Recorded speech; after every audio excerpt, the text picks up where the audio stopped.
The video you are about to watch was made for entertainment purposes only. The views and opinions expressed in this video are those of the content creators themselves and should not be taken personally. So sit back and enjoy.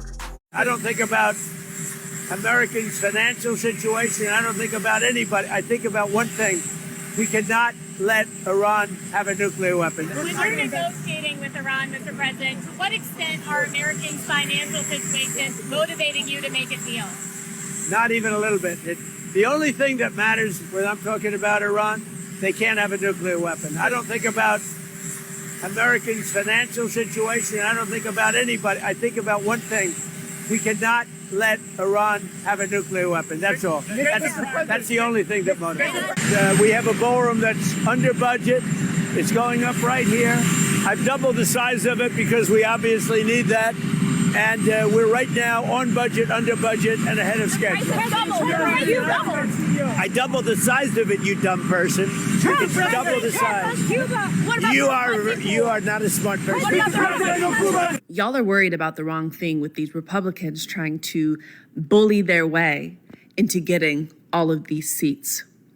Everybody's saying, oh, they're worried they're going to lose the midterms. They're worried they're going to lose the midterms. No.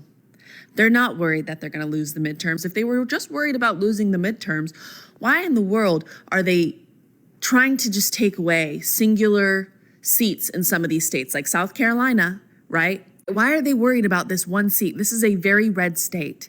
I highly doubt any of those other red seats are going to switch.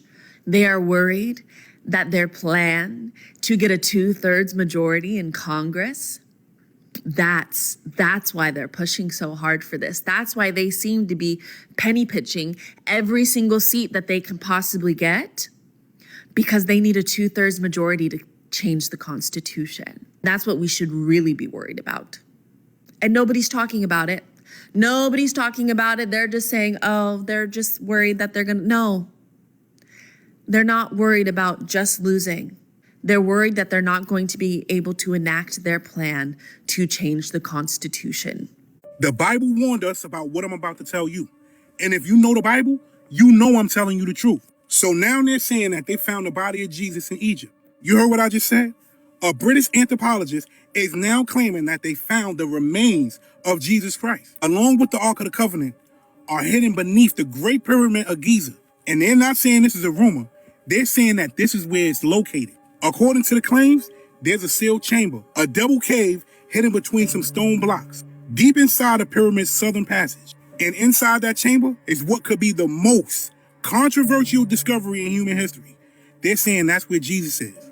But I need y'all to remember what the Bible told us, because here's where it stops feeling like a coincidence. In Matthew 24, there's a warning, clear as day. If they tell you he's here or he's been found, don't believe it. Now think about what that means.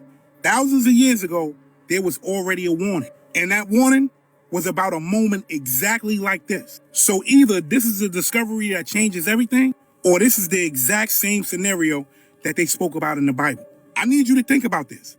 If the world accepts this, then everything shifts. And now you're left with two possibilities. Either it's real, or that warning that was in Matthew 24, verse 26, is absolutely speaking about right now. Yesterday on May 11th, the Ukrainian government released one of the strangest pieces of UFO footage I have ever seen. I posted the original video earlier, but I just found some stabilized footage that really shows this thing fully. I don't even know what to make of this, guys. Take a look at this.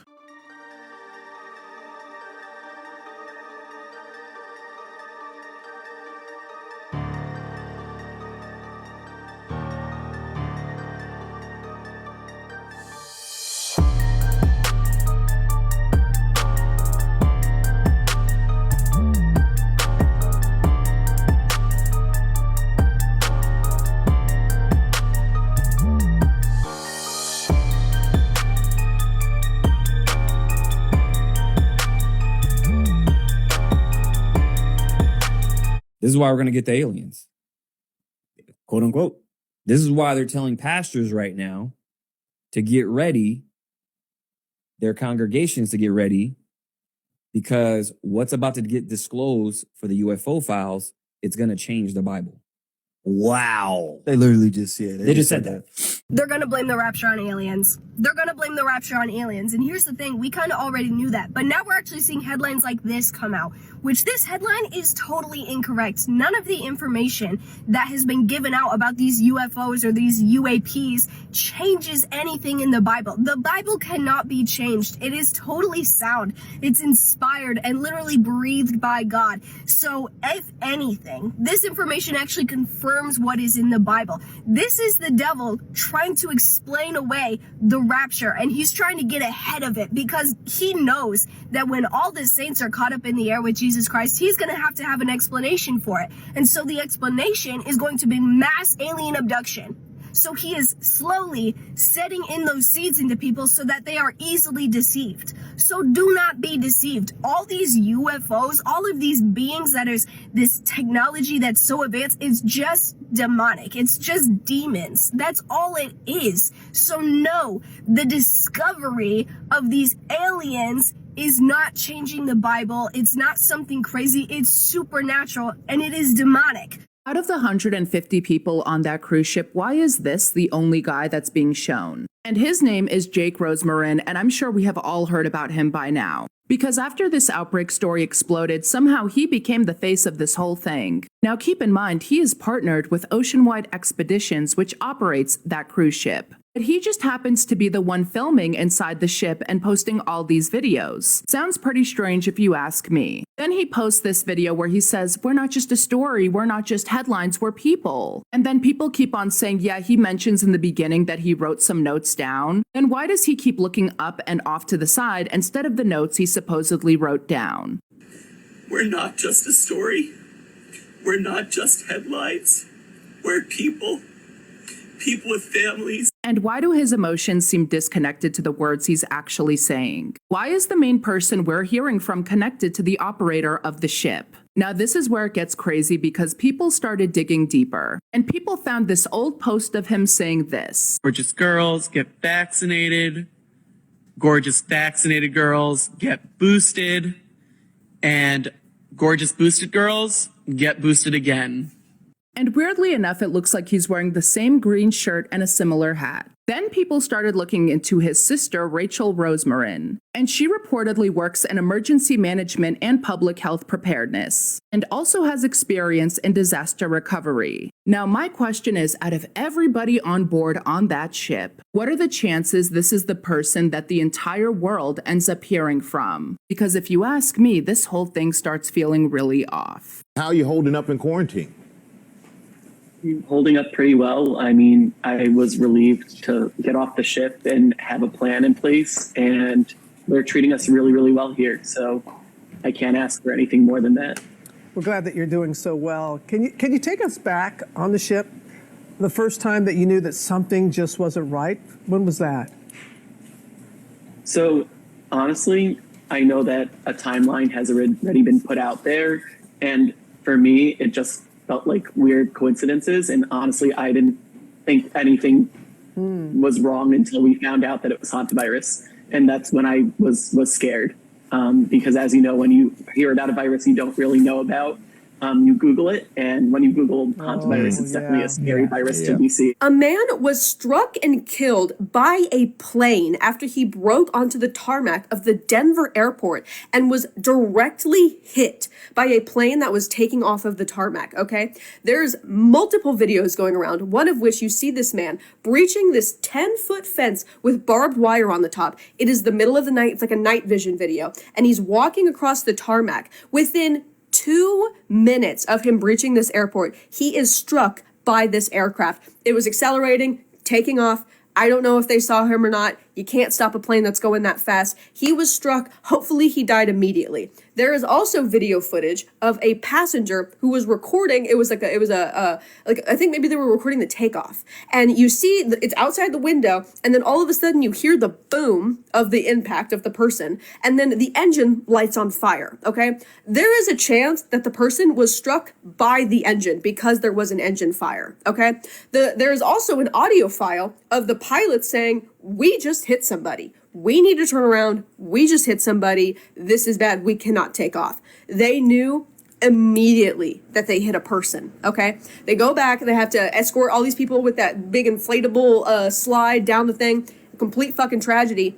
We do not know why he did this. I tried to find information on this man. His name is not publicly released as of this moment. I don't know who he is. I don't know how old he is. I don't know why the fuck he did this, okay? As of right now, it's just a random incident with this man who got hit by an airplane. So now you're telling me that it has been approved in Japan, the ability to mix animal and human DNA, therefore splicing it and creating animal-human hybrids that are allowed to come to term. Now I'm going to let you marinate that for just a second. Are you good? Are we ready to cook this chicken? Now, the reason behind it is it is supposed to potentially help with human organ donors and transplants. Therefore, if you needed a heart, a liver, a lung, a kidney, you would have access to that quicker, because if you know anything about that, it is a very lengthy process and a very challenging one for those who need organs. But there are some huge red flags and a lot of skepticism attached to it, because they're not entirely sure what the human cells will potentially do to the animal brain. And then there's also the whole thing of religion. I swear every day I wake up, I'm like, what sci-fi movie did I just get a starring role on? What timeline did we just jump on? What universe are we currently residing in? We have some wild breaking news. MAGA Marjorie Taylor Greene has officially fled America, sold her home in Rome, Georgia, and bought a $5 million home in Costa Rica. Far from America first, Marjorie Taylor Greene no longer lives in America, seemingly. I hope this is the last time I ever have to make an entire video about her or utter her name. Maybe we'll talk about her in the future, but the Marjorie Taylor Greene story is one to behold. Well, I do say everything is bigger in Texas. Texas is expected to have the largest data center in the world, called Project Matador. If you're wondering how big this is, you can fit 15 Disneylands inside, or it can encompass the whole island of Key West. If you're wondering about the power, it will take 17 gigawatts of power, which can power 3 Irelands, the whole state of Colorado, and then even more power for the whole country of New Zealand. But do not worry, because it will only take 1 billion gallons of water a year. It will also produce only 23.5 pounds of greenhouse emission, which is about 15% of the entire state of Texas.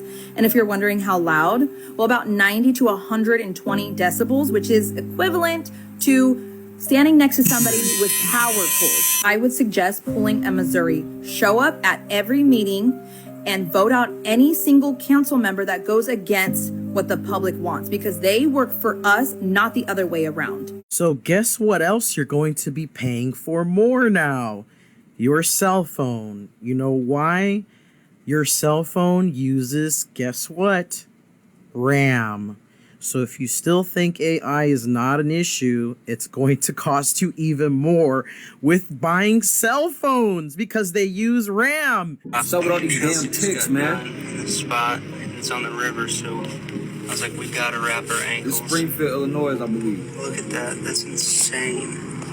Iran just fired back at Caroline Leavitt's birth announcement, and it gave me full body chills. Their post says, "Congratulations to you. Children are innocent and lovable. Those 168 children that your boss killed in the school in Minab and you justified were also children. When you kiss your baby, think of the mothers of those children." First of all, let's fucking go. Second, they're talking about the missile that we fired at an Iranian school that killed 168 people, including 110 children.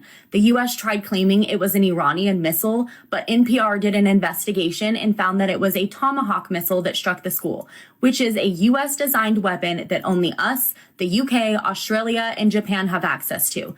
And considering the fact that the UK, Australia, and Japan aren't involved in this war, that leaves only one option for who launched the missile. If the U.S. role in the attack is confirmed, it would rank among the military's most deadly incident involving civilians in decades. But that's only if the Pentagon does a full probe into the incident, which I'm not holding my breath for, unfortunately. Products that got discontinued for solving the problem.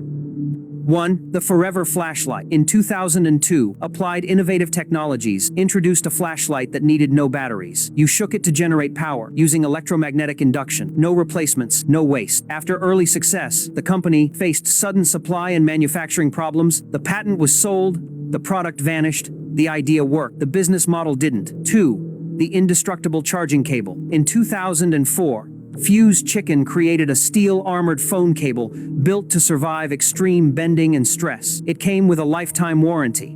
Most cables fail at the connector. This one didn't. Retailers slowly stopped stocking it. The cable industry relies on frequent replacements. A cable that never breaks threatens that cycle.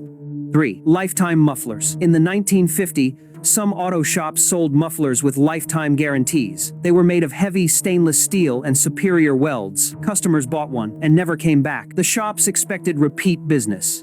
Instead, they sold a product that refused to fail. By the 1960s, most stores quietly ended the offer. A perfect muffler was bad for profits. So pastors across America just got a warning that you need to hear. Government officials pulled them into a secret briefing and told them to prepare for their congregations for something massive. UFO disclosure, crafts not from this planet, materials that defy known science, creatures straight out of a nightmare. And Pastor Perry Stone just went public with what was said behind closed doors, shaking evangelical circles to their core. So why are faith leaders being briefed first? And this is happening right now. And like your pastor, me already know more than you do. I want you guys to drop a comment. Do you trust what the government is about to tell us? Because I don't know if I do.